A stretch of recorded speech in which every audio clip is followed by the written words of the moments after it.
Harga Brassica Sayae termasuk dalam kategori 5 komoditas sayuran utama. Dikatakan demikian karena kebutuhan akan 5 item sayuran tersebut adalah yang terbesar dibanding jenis sayuran lain. Tergabung dalam famili Brassica Sayae diantaranya adalah kubis atau kol dan bunga kol. Lantaran berasal dari wilayah subtropis, keduanya umum dibudidayakan pada dataran tinggi atau wilayah pegunungan.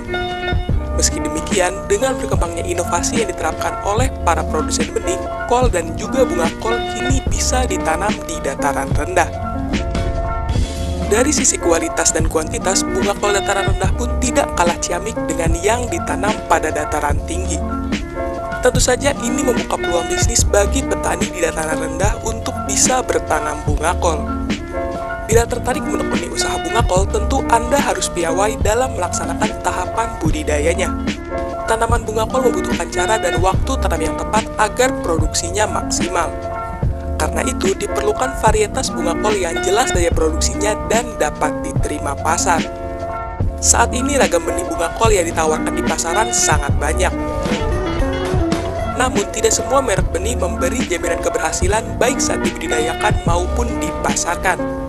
Seluruh varietas yang dikeluarkan sudah diuji ketat dan hasil panennya sesuai permintaan pasar. Potensi hasilnya pun mumpuni, yaitu 14-18 ton per hektar bagi varietas dataran rendah dan 25-30 ton per hektar untuk dataran tinggi. Namun sejalan berkembangnya teknologi benih, beberapa varietas kini dirancang khusus bagi penanaman di dataran rendah. Karena itu, agar tanaman dapat tumbuh bagus, usahakan mendapatkan lokasi tanam sesuai rekomendasi tersebut. Untuk memperoleh hasil panen optimal, bunga kol hibrida mesti dibudidayakan secara intensif. Oleh karena itu, setelah lokasi ditentukan, lakukan pengolahan lahan tahap demi tahap. Kemudian dibuat bedengan-bedengan dengan lebar 90-100 cm, tinggi 20-30 cm, dan jarak antar bedengan 20-30 cm. Tiap bedengan kemudian ditaburi kaptan atau dolomit. Pada bedengan juga diberikan pupuk organik sebanyak 20 ton per hektar atau rata-rata 1 kg per tanaman. Usai pelakuan pupuk dasar, bedengan ditutup dengan tanah secara merata. Dan permukaan bedengan pun dirapikan. Tanaman bunga kol tidak bisa langsung ditanam di lahan.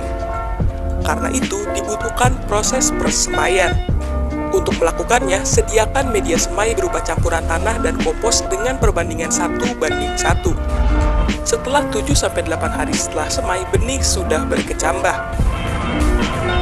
Bibit yang siap dipindah tanam adalah yang sudah berdaun 2 atau berusia 3-4 minggu setelah semai. Jarak tanam ideal bagi bunga kol adalah 50 cm untuk jarak dalam barisan dan 70 cm untuk jarak antar barisan. Bibit kemudian dimasukkan ke dalam lubang tanam. Tiap lubang tanaman diisi dengan 1 bibit tanaman. Setelah itu, lubang tanam ditutup dengan tanah halus. Proses pindah tanam sebaiknya dilakukan pada sore hari dan juga dibarengi dengan proses penyiraman untuk mencegah layunya tanaman. Garis besar pemeliharaan tanaman bunga kol meliputi penyulaman, pengairan, penyiangan gulma, pemupukan susulan, dan pengendalian hama penyakit. Penyulaman perlu dilakukan pada tanaman yang gagal tumbuh atau mati. Penyulaman sesegera mungkin atau selambat-lambatnya 7 hari setelah tanam agar pertumbuhan tanaman keseluruhan menjadi seragam.